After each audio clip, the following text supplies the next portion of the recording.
Respond. The truth of the matter is that the role of President Uhuru Kenyatta in Azimio is to craft his own succession, to continue governing Kenya through proxy, through Raila Odinga and Martha Karua. President Uhuru Kenyatta has already started assigning roles to Honorable Martha Karua, which means he is a leader, and in the unfortunate and unlikely event that they are elected to office, President Uhuru Kenyatta will continue governing this country outside his constitutional mandate, because there is a two-term limit that the president should retire. But the president does not intend to retire. You saw how angry he was, saying that people are asking him to go home and asking where he's going. It looks like he doesn't remember that when he sought to be president for 10 years, he knew what 10 years is all about.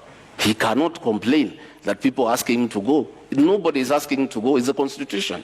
But he's trying to circumvent the Constitution to plant a proxy government, to continue governing from outside State House through Raila Odinga and Martha Karua, so that he can continue protecting state capture and conflict of interest.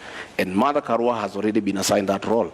He was on record that she is the one he has put there deliberately to protect his interests and that of his family.